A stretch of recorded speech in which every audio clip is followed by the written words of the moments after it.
What's up guys, it's the new sensation, Bigger Notation here, and today I'm going to be going through the blue BOUJACK list that I took to the recent UK Games Expo regionals, and I ended up piloting it to a 4th place finish going X1, so I believe there were 8 rounds on the day, so that would have been 7 wins and 1 loss, and I believe I had the same record as everyone in the top 4, but it just ended up coming down to tiebreakers over who placed 1st, 2nd, 3rd and 4th, and I had the weakest tiebreakers out of the 4, so I ended up 4th, but I wasn't too bothered about that. 4th place, I was very happy with that place as a finish. And then my mate Jamie over on Scrub Games ended up taking my exact list and piloting it on the 2nd day, so there were 2 regionals over the 2 days, and he took my list and played it on the 2nd day and ended up, I believe, X1 as well, but because there were fewer rounds he ended up top 8. I think he finished 7th place in the end, but definitely check out his breakdown. He's got a breakdown of the deck and a matchup breakdown and his experience on the day as well, so I'll have a link to that video in the description below for anyone interested in that. And I've also got a matchup breakdown for my experience playing this deck as well, so I'll have a link to that down below as well. For anyone who's very interested in this deck, I'll have a load of videos in the description for you guys to check out for both mine and Jamie's experiences over UK Games Expo. And for also anyone interested in the Agents of Destruction deck that I played, because I ended up playing Agents of Destruction on the 2nd day when Jamie was borrowing the blue BOUJACK stuff. And I ended up finishing 1st place, taking the entire regionals undefeated, so I'll have a link to that deck profile down below as well as the matchup breakdowns. But for this video I'll be getting into the deck profile. So the main thing that I want to go through for this deck is just the difference between the best of 1 pre-side and the best of 3 format. So I think that it's especially important to understand the differences between the 2 formats, because in best of 1 pre-side you can be a lot more flexible and you can go a lot less punished with your choices in deck building and side decking, I believe. Whereas in best of 3 it's kind of, you get a wider spread, so because you have to play more games, there's more of a chance to be punished for your choices in deck building.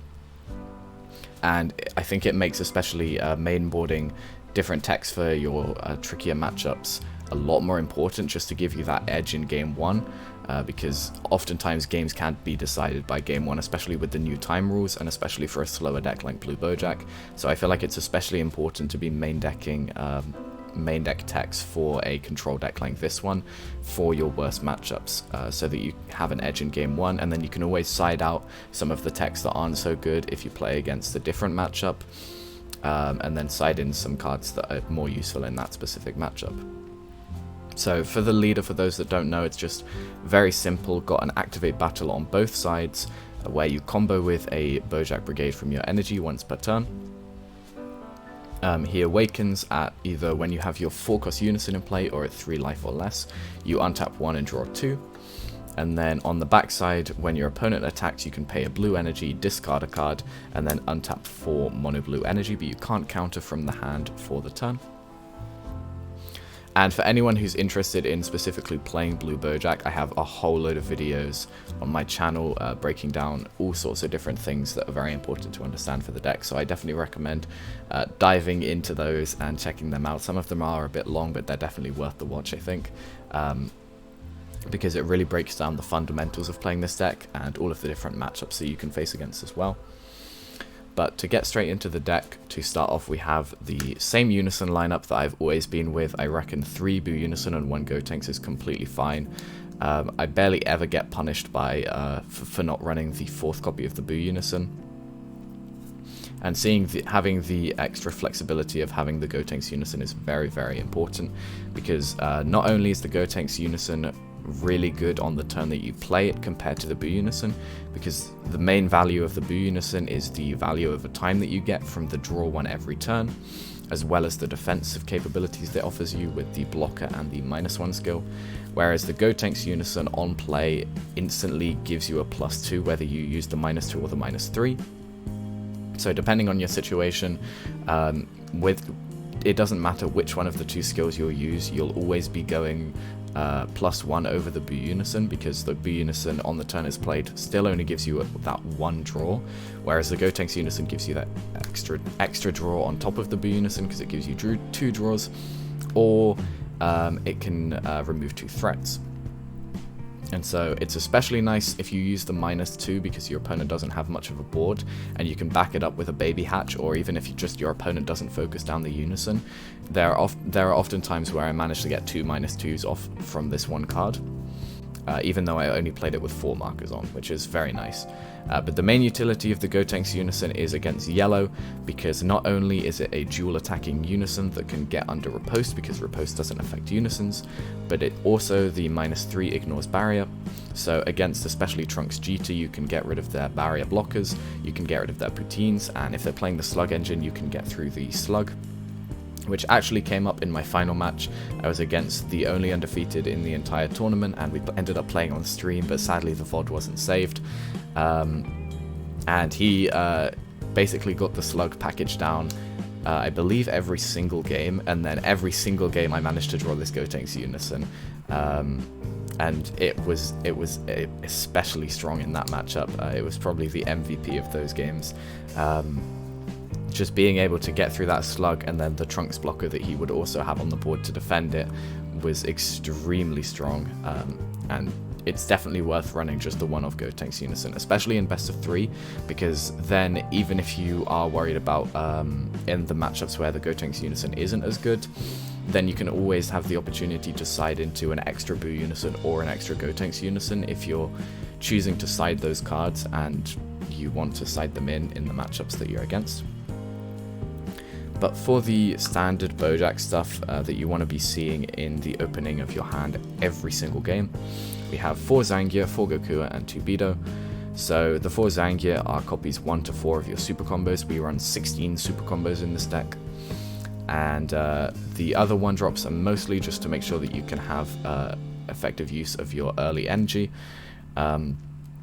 Especially turn 1, this deck doesn't have any plays turn 1 other than these guys, unless you have some combination of like Galactic Buster plus some of your BOUJACK brigades that come in after being comboed with.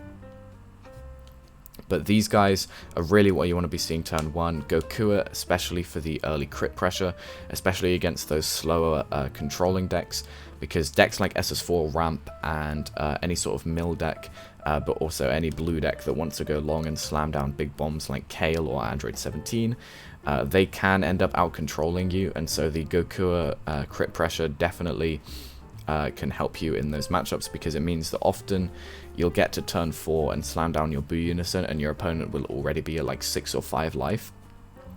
And that's very, very nice for this deck, because it means you can start pressuring them with your Boo Unison on the turn that it's played.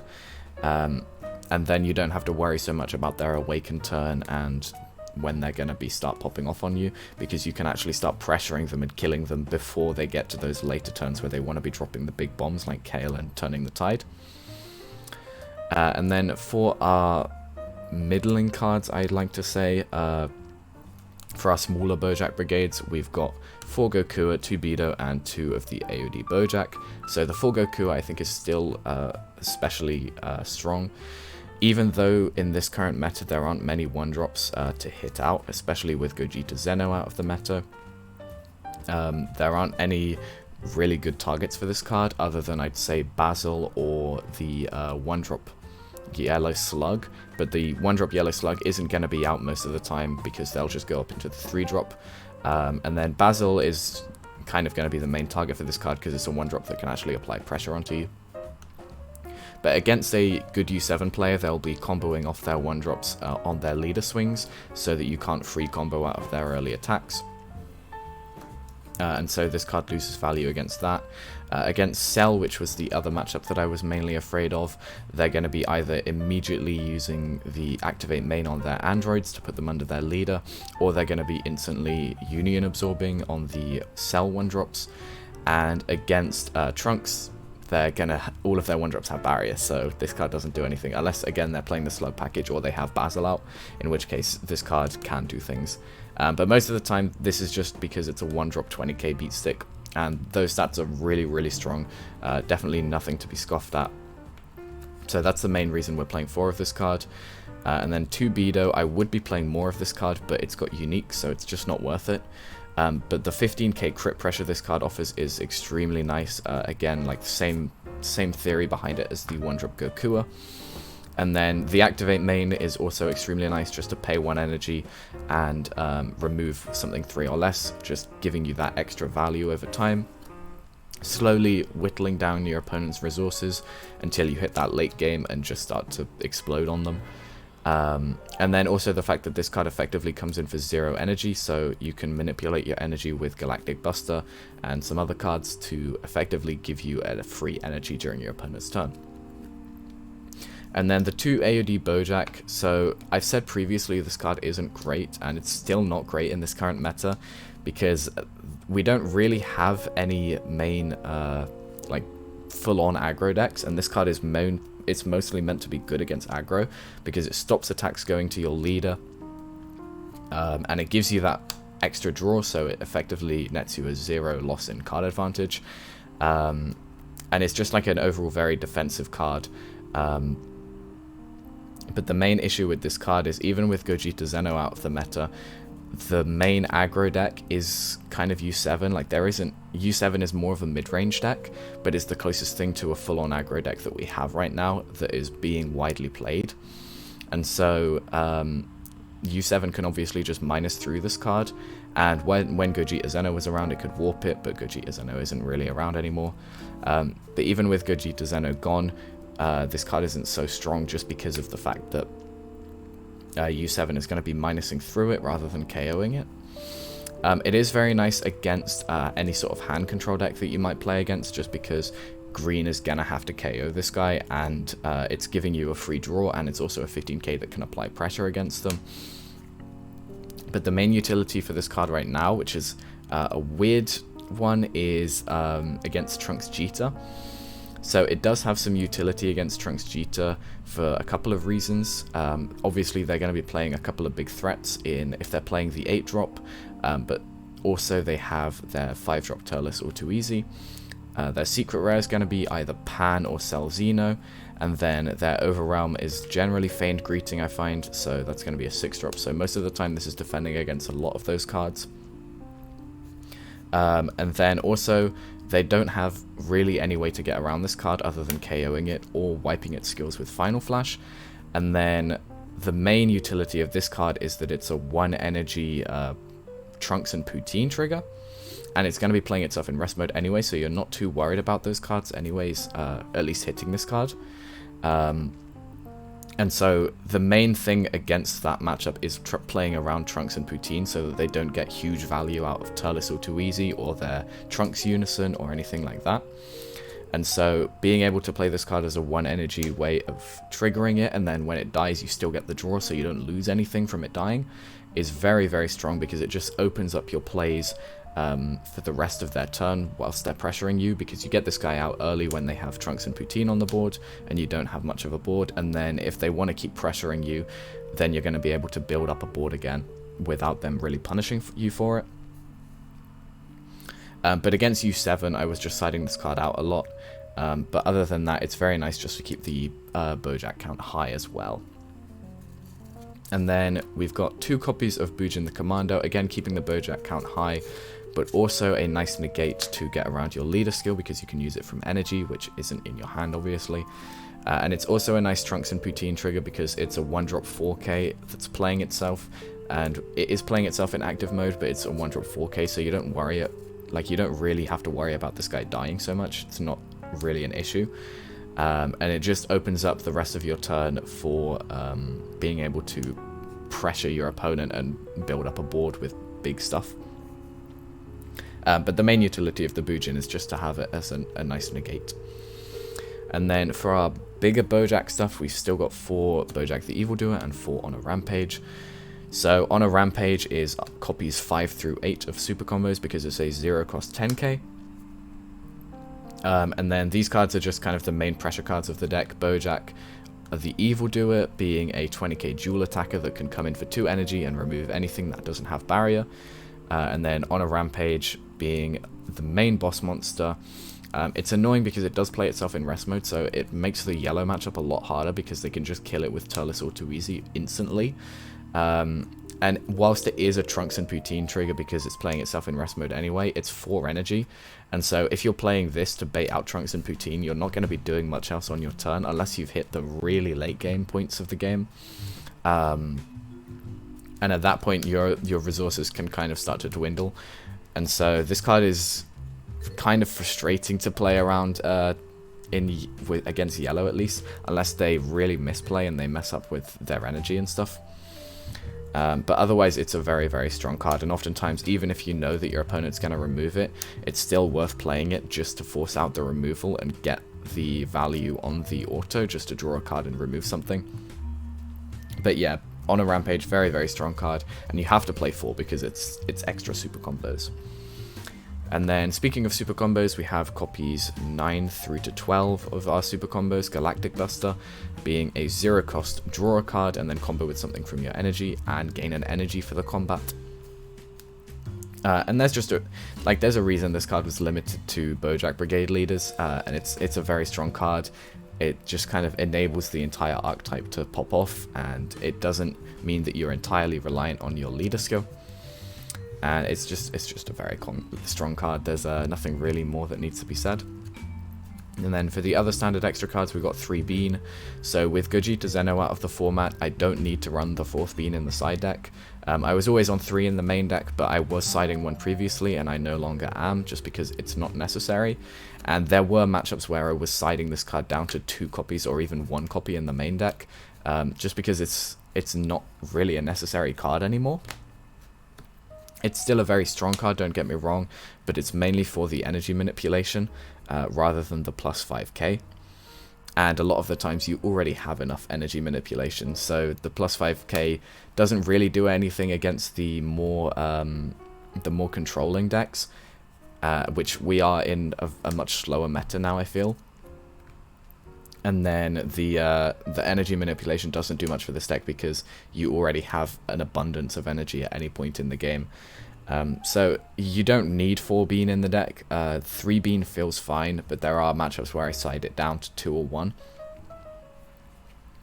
And then for our actual super combos, so these are copies, I guess, 13 to 16 of our super combos, we have 4 Zeno. So this is just the perfect super combo for this deck. You want to be staying at high life if possible. And so this card is live earlier in the game because it's live at 5 life, not 4 life. And not only that, but it gives you that energy manipulation. So if you have a non-BOUJACK Brigades card stuck in your energy from flipping it off your leader or just using Galactic Buster and putting that into your energy, you can grab it back, stick a BOUJACK Brigade from your hand into your energy, and then not only does it give you that free untap, but it also gives you an extra card in hand because the BOUJACK Brigade in your energy is still effectively in your hand, whereas the dead card that was in your energy is now in your hand. So you've effectively gone +1 off of that, as well as getting a free untap. And then for the one-offs, we obviously have our secret rare being Baby Hatch. We're playing a blue deck, there's nothing really more to say about that.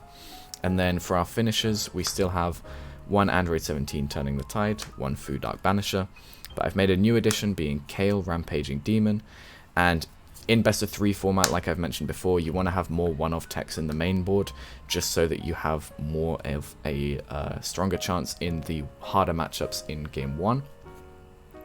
Because we're playing a slow deck, so it's very likely that this deck goes to time a lot of the time, especially with the new time rules. We want to be making sure that we can win Game 1 so that we have a stronger chance come the time that time is called and we either lose or win based on the time rules. I think I only went to time twice against or in the tournament, and the second time I was winning the game that turn anyway, so it didn't matter. But both the times were against Trunks Jita because that matchup goes on for an extremely long time. And Kale also happens to be what Trunks Jita also happens to be what Kale is in here for. But when it comes to Kale, I have to give a huge shout out to Nick Taylor from I believe it's Northeast Kais. He's a big advocate on the BOUJACK Facebook group, and he's a big fan of BOUJACK, and I got the chance to meet him at the event, which was really cool, and we had a great couple of chats about BOUJACK. He was playing, I believe he played Blue BOUJACK on the first regionals, and then in the winner box he played Yellow BOUJACK, and he had a great time, and I just came over and watched his games in the middle of, or when I was finished with mine. It was very fun to meet him, and he's a great guy. But he put me on this Kale tech. I was watching one of his videos, and he didn't even play the Kale in the video. He just charged it. But I saw the card and I was like, oh, that card's great against Trunks Cheetah. I should use that card, because I was struggling with Trunks Cheetah at the time. And yeah, this card just does wonders against Trunks Cheetah because you can clear their board. If they've overextended and they've either tapped out or they don't have the riposte, then oftentimes on the turn that you clear their board, you can kill them if you've been pressuring their life correctly as well. Because then they don't have their Trunks blockers, they don't have their Trunks autos, and they don't have their Poutine autos. And then this is just a double strike dual attacking barrier card, which is very nice. They can final flash it, but again, that's going to cost them an energy. And that means that they have to have 2 energy, 1 for final flash and 1 for riposte or some sort of floodgate, unless they have pan, in which case that's just unlucky. But what you can also do is drop Kale 1 turn and then drop Android 17 the next turn to clear out their hand. And that's what I did against one of the Trunks Cheetahs, and it's just a very strong, very uninteractive combo. It just kind of does wonders for you. But also Kale is extremely nice early on, even on the 5 energy play. If you have Boo Unison down, you don't really need to worry so much about defending yourself, because you're going to have that extra untap, you're going to have the -1 and the blocker skill available to you. And so against a deck like U7, which spams the board with like 4 costs or higher very early on, or 3 costs or higher, you can just drop this turn 5, clear out their whole board, and then you can start to apply pressure back to them, and then not worry so much about defending yourself with the Boo Unison as well. And then for the rest of the one-offs, I've got 1 Chilled Army Reinforcements, 1 All Too Easy, and 1 Dirty Burst.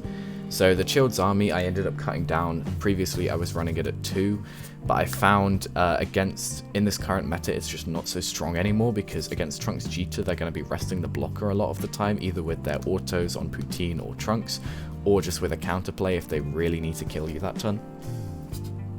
And then against U7 they're also going to be able to just minus through the blocker, and those are the main 2 decks that I was worried about, or that this card was useful against. And so it's kind of null and void. It's still a very strong card, and it's very nice for protecting your Unison, which is oftentimes what I was using it for, but I feel like it's just lost a lot of its utility which it had previously, and that's why I've cut it down from 2 copies back to 1. 1 All Too Easy, again, this is just like standard stuff. I've been running All Too Easy in the deck for ages. And then I was mainboarding the 1 Dirty Burst, and this was for the game 1 against U7, because it often catches them by surprise to see this in somebody's main board rather than in games 2 and 3 where they might be playing around it. But it's also a very flexible card. It's useful against Trunks Cheetah if they're playing the 8 drops. It's useful against the new Cell deck, because they're going to be going into their 8 drops to pressure you down as well. And worst case scenario, if they're not playing 8 drops, then you can just use it as a 1-cost negate from your hand. So it's a very, very flexible card, and I felt like it was worth mainboarding. And it definitely performed for me, and I know for Jamie, who played against, I believe, 4 U7s with BOUJACK, it performed for him as well.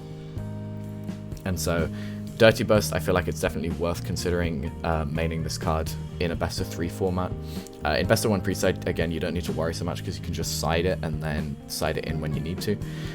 But in best of 3, it's definitely worth mainboarding it for the game 1. And I do have a lot of sideboard stuff for U7, which I'll be going into now. So the sideboard, starting things off, we've got 2 copies of Deborah Ritual at Hand.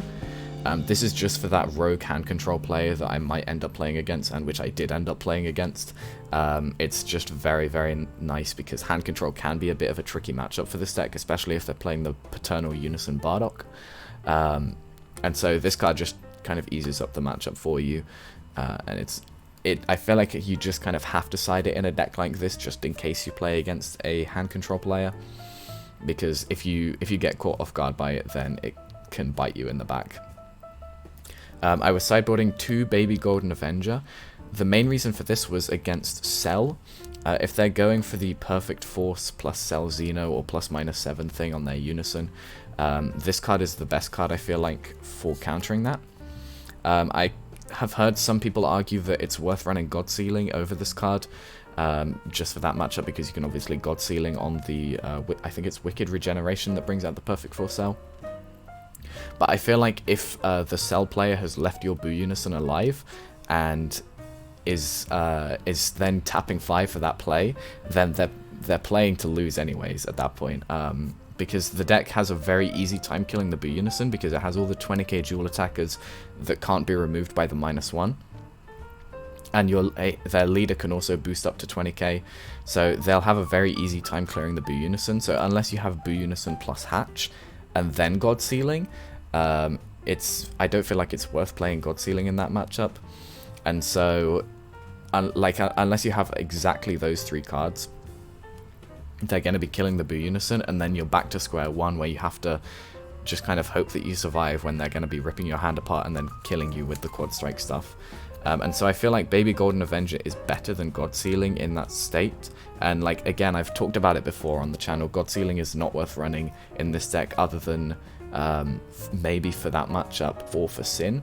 But Sin is a good matchup for you anyways, and like I've just said, God Sealing doesn't do much against Cell unless they're playing really poorly and just not killing the Boo Unison, which they should be doing. And so I felt like Baby Golden Avenger had better usage against them, because if you go first, you can just leave 5 energy open, which is something BOUJACK can do very, very easily. A lot of the times you're just passing on 5 or 6 open energy. And then when they go to tap 5 for their extra card, you can just counterplay it with this.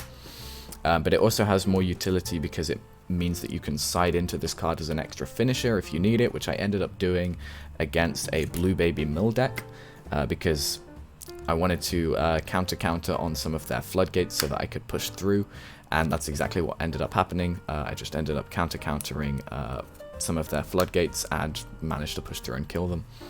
But if you guys are interested in that, then definitely check out the matchup breakdown video which I've got. Sadly, I didn't end up facing any cells on the day that I played BOUJACK, so I didn't get to test out how this card did against them. Obviously, if you're going second, then this card doesn't do anything because they're going to be turn 5 killing you, and this card is a 5 cost, you'll be on 4 energy.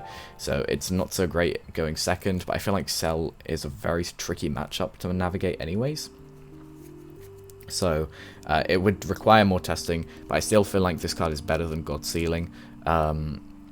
Especially for going first. Maybe if you're going second, you side in God Sealing, but again, it's worth testing out. And then for the rest of the sideboard, we've got 2 copies of Dirty Burst, so these are the 2nd and 3rd copies, and this was mainly for U7. I wouldn't side this in against, I don't think, any other matchup that I can think of off the top of my head now. Even against Trunks Cheetah or Cell, the Dirty Burst does have some utility in the main board against them, but it's not worth siding in extra copies. And then these are some other cards I was siding for U7, so the 1 Absolute Release Ball and 2 Realm of the Gods. I was originally maining 1 or 2 Realm of the Gods, and I've been messing around with it. But I feel like for best of 3, you have to make space for those techs, like the Dirty Burst and like the Kale. So I ended up moving these to the sideboard. They're very nice against U7, and they're very strong standalone cards, but I felt like the power of Dirty Burst and Kale in those game 1s were just worth more than mainboarding this card. And then I ended up basically using this card as a flexible spot, so I would side this in against U7 just because it's very strong against them to outcombo a lot of their early swings. But I would also use this if I wanted to side out the Dirty Burst or side out the Kale or side out any other cards in my deck. I would just be able to side this card in into those like rogue matchups or into any deck that I didn't have a sideboard for because I felt like it was a fine matchup, but this would just make the matchup better. Anything like that, just siding in these as kind of a placeholder felt fine. And then the 1 Absolute Release Ball, I may have to up this to 2 copies because it felt very strong, but I'll have to mess around with it. But this is mostly for just when they have a Unison down in U7, being able to counterplay their Videl, because a lot of their counterplays, like when people were running the Piccolo Jr. build and running Yamcha, that was completely fine for this deck because most of the threats this deck puts out are 20k. And so they'd have to combine Yamcha with either an After Image or a Goku counterplay or something else to minus through 20k. Whereas Videl can actually minus through 2 of my battle cards and just kill them outright. And so Absolute Release Pool helping against that is very nice. And you also, like, again, with the Goku counterplay that they have, it's only minusing 15, and so most of the time you're not bothered about that. So this is mostly just for the Videl, and I feel like going forward I would up this to 2 copies in the side deck, just so that I can definitely see it early on, because it means that having this card in my hand means that on turn 3, generally I can just kill their Unison the turn that they play it, without having to worry about the Videl counterplay. And especially going forward with the new Baby Unison that's coming out as well, I feel like this card is going to be especially strong, because people will be on that Baby Unison and Videl package like crazy. And then I was still siding 2 copies of the Tapion. I ended up cutting this down from 3 to 2, just because Zamasu it's not, like, strangely enough, it's just not being seen. Obviously, it's because of the amount of red in the format, and like, Zamasu is very reliant on getting its 5-drop and 9-drop down as early as possible, and then red can just minus through it. So Zamasu ended up not being as strong as some people thought it might have been. I still think it's worth siding this card because it's good against Control Sin, and it's good against any sort of slow yellow deck that's going to side in or mainboard the 5-drop Freezer. And so I ended up cutting this down from 3 to 2 just because I needed space for the other cards like the U7 tech, but I feel like it's still worth sideboarding, and it has its very strong matchups where it comes in against. And then the last 4 cards were 3 copies of Isekai and the 2nd copy of Kale, and these were kind of my Trunks Cheetah hate cards. Isekai is extremely strong against Trunks Cheetah just because of the amount of stuff that they'll be playing during your turn, like Poutine, like Riposte, like Steadfast. They just have a lot of interaction, and if they're not dropping those cards during your turn, then you're able to pressure them a lot harder. And so Isekai just does works against them, and if you can start stacking up 2 copies of Isekai on the board at any one time, it's extremely hard for them to deal with, especially because they're yellow, so they don't have so much removal, and they have to, like, switch it to rest mode with, like, a Realm of the Gods first, and then actually remove it. But it also has utility just against any sort of other slow deck. Like, I ended up playing against Blue Baby Mill, these cards came in, and early on I had 2 of these down, and I was just pressuring them as hard as I could, and then every time they were Floodgate negating me out, they'd be bottom decking 2 more cards. And then I ended up finishing them off with the Baby counter at one point as well. And then the 2nd copy of Kale, again, this is just for Trunks Cheetah, so that to make sure games 2 and 3 you can definitely see this card, because it's extremely strong into that matchup, and it's your main finisher, at least to go along with Turning the Tide to play the turn before, so that your Turning the Tide doesn't get rested off of the Trunks auto. But even if they're tapped out and you play this, then most of the time you can just win on that turn. And so that is the full side deck, and that is the full rest of the deck that I played for the first regionals of the UK Games Expo this last weekend. I hope that you guys enjoyed the video, and I hope that you guys will definitely try this deck out, because like I said, this is probably my favorite, well, this is definitely my favorite deck to play. I've been playing this deck for a very long time, and if you guys are interested in this deck, I have a load of different videos to breaking down this deck, like its fundamentals, its different matchups and how you play them, and all sorts of stuff. And so I definitely recommend checking those out if you are interested in playing this deck and would like to see those. And there were definitely a few changes between this list and the Best of 1 pre-side, so I just wanted to cover those over as well, because I feel like the difference between those 2 formats is something that is not talked about enough, I think, because there's definitely a massive difference between any sort of formats, really. And so that's something I did want to talk about a little bit, and we'll probably talk about more in the future. But like I've said before, if you guys were interested in this deck or the Agents of Destruction deck that I played and piloted to first place, definitely check those out. I've got a matchup breakdown which I'll have a link to in the description, and also I'll have Jamie's matchup breakdown for his experience playing Blue BOUJACK as well. And so if you guys are interested in all of that, that will all be in the description. But other than that, thank you guys as always for watching, and I'll see you in the next one.